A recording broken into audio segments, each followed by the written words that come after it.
హిందూపురం సిద్ధమా?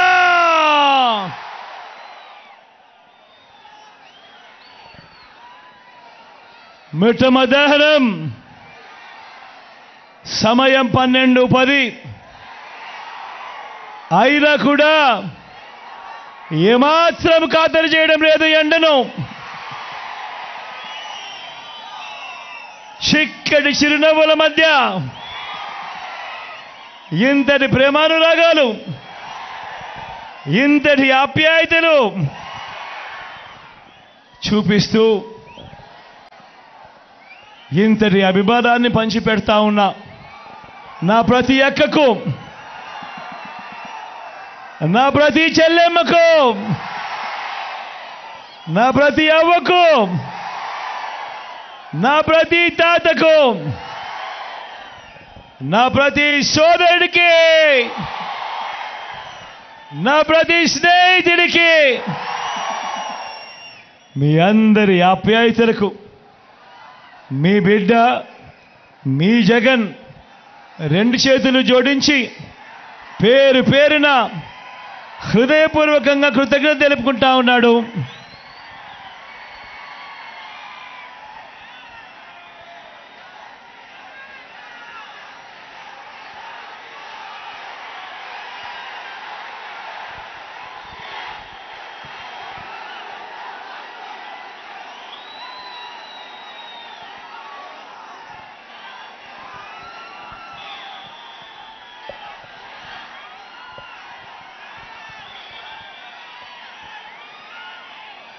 మరో 9 రోజుల్లో జరగబోతా ఉన్నాయి ఎన్నికల కురుక్షేత్రం.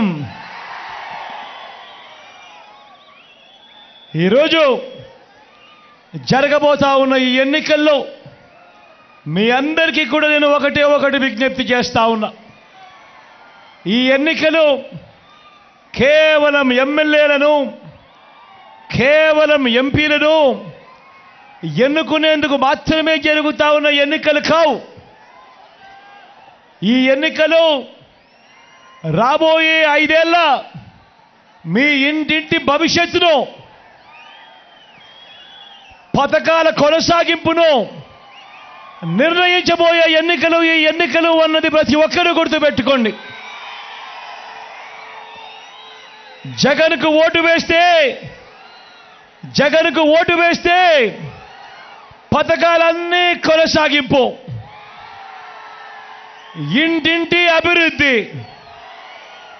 పొరపాటున చంద్రబాబుకు ఓటు వేస్తే పథకాలన్నీ ముగింపు, మళ్ళీ మోసపోవటం. పొరపాటున చంద్రబాబుకు ఓటు వేస్తే ఏమవుతుంది? పొరపాటున చంద్రబాబుకు ఓటు వేస్తే కొండ చిలువ నోట్లో తలకాయ పెట్టినట్టే అన్నది ప్రతి ఒక్కరు గుర్తుపెట్టుకోండి. పొరపాటున చంద్రబాబుకు ఓటు వేస్తే ఏమవుతుంది? చంద్రముఖి మళ్ళీ నిద్ర లేస్తుంది. లేచి లకలక లకలక లకలక అంటూ మీ దగ్గరికి వస్తుంది. అందరూ కూడా గుర్తుపెట్టుకోమని కోరుతా ఉన్నా. దేవుడి దయతో, మీ చల్లని దీవెనలతో ఈ 59 నెలలు మీ బిడ్డ పాలనలో మీ జగన్ రాష్ట్రంలో ఇంతకుముందు ఎప్పుడూ జరగని విధంగా, గతంలో ఎప్పుడూ చూడని విధంగా ఈ 59 నెలల కాలంలో ప్రతి రంగంలోనూ కూడా మీ బిడ్డ మీ జగన్ విప్లవాత్మక మార్పులు తీసుకొచ్చాడు. నేను అడుగుతా ఉన్నా గతంలో ఎప్పుడూ చూడని విధంగా, గతంలో ఎప్పుడూ జరగని విధంగా ఏకంగా 2,70,000 కోట్ల రూపాయలు, మరొకసారి చెప్తా ఉన్నాను, ఏకంగా 2,70,000 కోట్ల రూపాయలు నా అక్క చెల్లెమ్మల కుటుంబాలకు డీబీటీగా మీ బిడ్డ మీ జగన్ బటన్లు నొక్కడం అన్నది ఎప్పుడైనా గతంలో జరిగిందా అని అడుగుతా ఉన్నాను మిమ్మల్ని.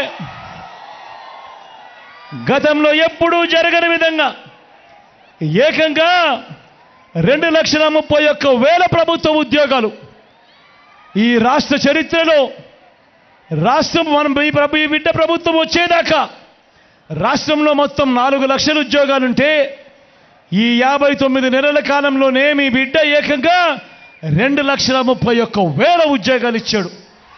చరిత్రలో ఎప్పుడైనా జరిగిందా ఇది అని అడుగుతా ఉన్నాడు మీ బిడ్డ. రాష్ట్రంలో ఎప్పుడు చూడని విధంగా మేనిఫెస్టోలో చెప్పినవి ఏకంగా 99% వాగ్దానాలు అమలు చేసి ఈ రాష్ట్ర చరిత్రలోనే ఇది ఒక కని విని ఎరగని ఘటనగా నిలిచిపోయింది. ఈ 59 నెలల మీ బిడ్డ పాలనలోనే కాదా అని అడుగుతా ఉన్నా. ఇంతకు ముందు ఎప్పుడైనా కూడా మనం గమనించింది ఏమిటంటే ఎన్నికలప్పుడు మాత్రం అబద్ధాలు చెబుతూ మేనిఫెస్టో ఇస్తారు, ఆ తర్వాత మేనిఫెస్టోను చెత్తబుట్టలో వేసే కాలం. కానీ ఒక్క మీ బిడ్డ పాలనలో మాత్రమే మేనిఫెస్టోను ఒక బైబిల్గా, మేనిఫెస్టోను ఒక ఖురాన్గా, మేనిఫెస్టోను ఒక భగవద్గీతగా భావిస్తూ ఏకంగా 99% అమలు చేసి మళ్ళీ ఆ మేనిఫెస్టోను ప్రజల్లోకి తీసుకొని పోయి ప్రజలకి ఆ మేనిఫెస్టోను చూపించి ప్రజల ఆశీస్సులు కోరుతా ఉన్న ప్రభుత్వం దేశ చరిత్రలో ఏదైనా ఉంది అనంటే అది మీ బిడ్డ ప్రభుత్వమే అని కూడా గర్వంగా చెప్తా ఉన్నా ఈ సందర్భంగా.